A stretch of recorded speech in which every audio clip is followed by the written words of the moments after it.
You're watching Good Day Siouxland with Mallory Smith, Nick Wilson, and meteorologist Victor Perez. From KCAU 9 News, this is Good Day Siouxland.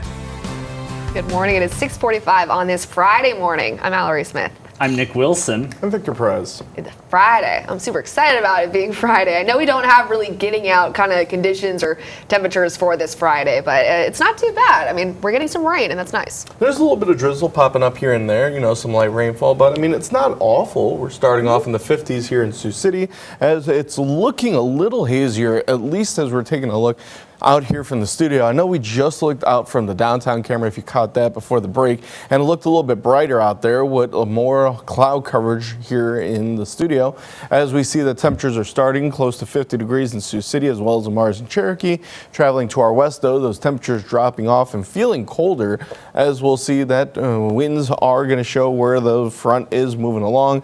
So those winds making it feel just a tad cooler, as the daytime temperatures today are going to stay pretty stagnant, as cloud coverage remains pretty similar throughout much of the daytime, but there is expected hints of sunshine here and there.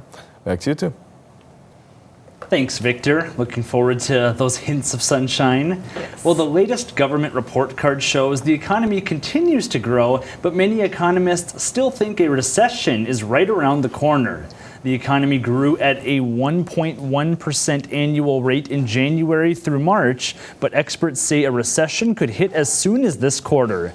The economy's expansion was driven mostly by healthy consumer spending, but shoppers turned more cautious as the quarter went on, and the list of obstacles for the economy keep growing. The Federal Reserve has raised key interest rates 9 times in the past year, and the collapse of 2 large banks last month has slowed down lending.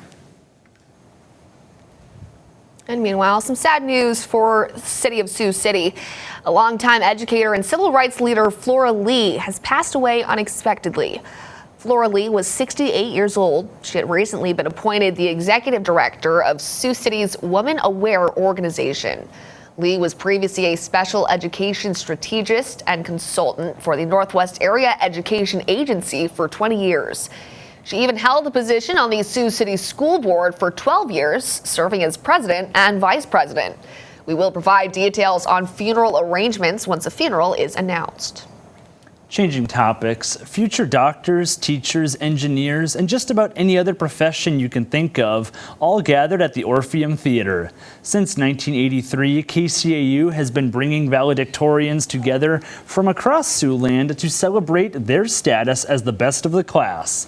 The 40th edition of this spring celebration included nearly 100 soon-to-be graduates. We talked with several of them about their concerns for the future. It's kind of scary to go to a campus and be worried about maybe being the victim of gun violence. So that's something that I think needs to change. I don't know how we need to do it, but I'm scared to go to college. I think a lot of people don't really have ambition to do stuff, and I feel like the more we, put ourselves out there and be bold, and that'll really change a lot. I want to go into journalism, actually, and that is my personal largest concern, is just having that honest reporting and knowing who to trust. And local news does an amazing job, but I think we need that on a national level. Make sure to watch for our special graduate salutes, expected to begin airing here on KCAU in the next couple of weeks. And in the meantime, the latest USDA crop report shows planting season is moving right along. Iowa and Nebraska both now have 10% of their corn crop in the field. That puts Iowa right on target for the 5-year average, while Nebraska is still a little bit ahead. South Dakota still hadn't begun planting its corn crop as of this week's report. The Rushmore State has also yet to start planting this year's soybeans. 5% of Iowa's soybeans are in the ground, though, putting us ahead of the 5-year average. And Nebraska is right behind, with 4% planted, also staying ahead of the average. This past winter could be one reason South Dakota's planting season hasn't taken off yet. But farmers aren't the only ones still shaking off those winter blues in the Rushmore State, as the season also took a heavy toll on the South Dakota DOT. The secretary of the DOT says it spent about 75% more than it had planned to this winter. The department's winter maintenance budget was about $20 million. That was later amended to $33 million. Now, as of this week, the DOT has spent more than $36 million on winter maintenance. That does not include off-season costs like replenishing salt and restocking plow blades. Well, with winter behind us, some of your trees and shrubs may also be struggling, but you might be able to blame it on your local rabbit population. Higher snow levels in some areas of Siouxland meant that it was difficult for rabbits to find vegetation for food, leaving them to eat bark off of trees and shrubs. Dan Piles, the owner of a Sioux Falls lawn care company, he says less than 25% of the bark is left on a young tree. It might last a year, but most likely it will die. With shrubs, though, it could be a different story. Now, on the brighter side of things, on your deciduous shrubs, if they've eaten some of that, you can prune back lower than that point of where they've eaten, and they will come back. It might take a year or two for them to get as full as they were, but they will come back.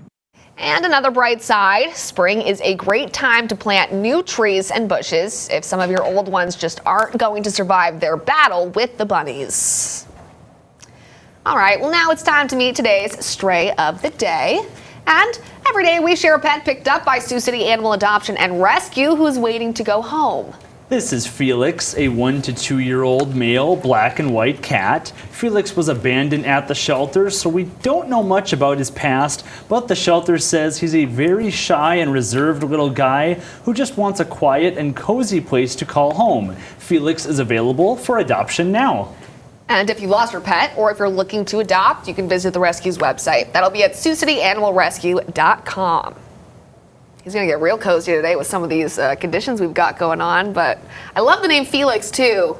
It's a very typical cat name. It's a good name for a cat, you know. It's, I don't know, it's not too cliche, but Right. not too out there. Yeah, and hopefully he enjoys the weather. What do you mean it's not cliche? There's Felix the cat, like the original cartoon. I was kind of thinking the same thing. Yeah. But he says he wants to get cozy. I think that's so cute. I'd get cozy with him today. I know today's one of the best days to get cozy. It's going to be a good day. You know, we're going to see cloud coverage, maybe a good day to stay inside. Wood winds across the area that are hovering between 5 and up to 15 miles per hour. Stronger winds definitely to the west of I-29 out there, as we'll see that conditions are going to be a little bit breezy as those stronger winds move further east, making it feel cooler. Sioux City now feels like 46. Feeling like 41 in Wayne and 34 in Bloomfield. Chilly conditions with eastern Siouxland starting to show that many locations are now no longer feeling like the 50s. First time so far this morning as the looping radar shows why it's starting to cool out to the east. We're still seeing that front slowly move, and it's kind of outlined almost to the east, or excuse me, to the west of Cherokee, as those showers are moving now by Storm Lake and then moving further and further east, as we'll see it here through the stormcast showing that through the early afternoon, some showers are still expected in eastern Siouxland, but they move further east as that low continues to chug along, and we see cloud coverage that will be clearer for the start of the day tomorrow before some more clouds pop up, with conditions that are going to be in the upper 50s and mid 50s today. Morning rain, cooler and windier as we see those gusts up to 30 miles per hour. It's not only going to be windy today, because we'll see that after today's highs in the 50s, temperatures will increase for the day tomorrow, but we'll see them dropping off as we have strong winds, making it feel a little bit cooler, with 60s expected through next week and some 70s again. 70s again. I'm excited. All right. Well, now we're going to turn to sports, where we've got another serving of college softball, fresh and ready to go. Anthony Mitchell has the details in your morning sports wrap.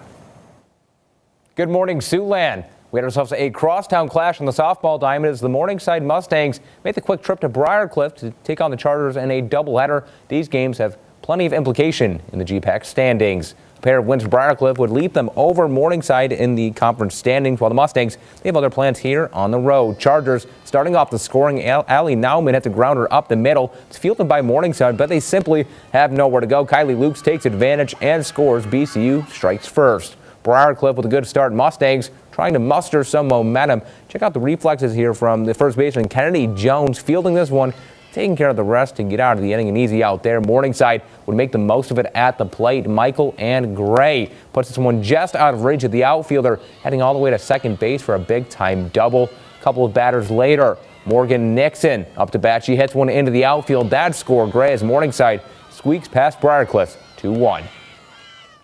The South Sioux City Cardinals boys soccer team, they're on an 11-game win streak, with the team taking on Scott Catholic in the River Cities Conference title game on the road. Scott facing South Sioux City for a second time this season. Cardinals quickly on the move. First shot here by SSC is saved, but it's even Avalos scoring midway through the first half, and it's 1-0. Cards at the break. Scott answering early now in the second half. Aiden Troom dribbling through the defense. Ball falls to Dylan Toth. He buries it into the back of the net for the big-time equalizer. A tie game here in the second half. Fast forward to the 59th minute now. Skyhawks taking the lead for good. And it's Toth yet again, bending a shot into that far corner. Scott is on to defeat South Sioux City 3-1. Win the RCC title. On the girls' side, Bishop Heelan looking to defeat Lewis Central at home. Titans winners of 5 of the last 6 meetings. Heelan up 1-0. Titans looking to even the score. Haley Erickson gets by the defender, lets it go from distance off that post. So close on the other end now. Addison Keel with a corner kick, finding Lauren Peck. She scores off the header. Home team goes up a pair of goals. Crusaders adding to their first half lead. Traylon White sneaks past the goalie, connects with Jada Newberg, puts it in the back of the net as Bishop Heelan earns the 5-0 win at Memorial Field. That'll be all for sports. Have a good day, Siouxland. All right, now let's take a look at this morning's top stories. It's what you need to know before you go. Today marks the last scheduled day of the 2023 Iowa legislative session, but lawmakers must still pass the state budget before they can adjourn. The House Appropriations Committee passed 4 spending bills yesterday. Those bills focused on natural resources and agriculture, state government administration, veterans care, the DOT, and Health and Human Services. Meanwhile, the Senate passed its version of the Health and Human Services budget, including $50 million for nursing facility rebates and $13 million for mental health and substance abuse services. But despite yesterday's progress, lawmakers indicated they expect to be back on Monday to keep finalizing the budget. After today, lawmakers will no longer receive payments for their daily expenses through the end of the session. And over in Nebraska, a bill to restrict abortion access after fetal heartbeat can be detected around 6 weeks of pregnancy is likely dead for this year.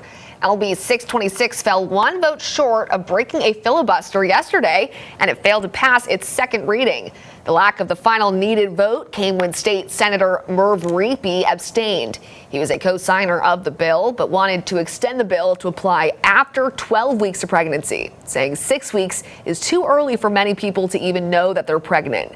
The unicameral adjourned immediately after the failed vote, and they won't reconvene until Tuesday. All right, well, clearly we're seeing some cloudier skies, but when can we expect some rain? Is it happening right now? We're seeing some scattered showers across Siouxland as that front moves through. So they'll be focused through the morning hours with temperatures that struggle to rise into the mid-50s, considering we were in the low 70s yesterday, so definitely some cooler conditions. We'll see that the 9 on 9 here shows temperatures in the 50s today, but kind of going up and down because we see 50s, then 60s, then 50s again as we return to 60s and 70s through the upcoming week. We'll see a drier stretch after the batch of showers that we're seeing today with more sunshine expected as well, so that'll be a nice change of pace for Siouxland. Yeah, it looks like we got a little stretch of sunshine coming up. Yeah, to start the week. Who doesn't love Mondays, right? My favorite day of the week. Yeah, of course, everybody's favorite. Thankfully, today is my favorite day of the week, and we're getting my favorite kind of conditions, some rainy, kind of cloudy conditions. Hopefully, you get to enjoy today as well. And it's going to be a cozier day overall, so. Definitely, yeah. Definitely. All right, well, thanks so much for watching. Have a great rest of your day.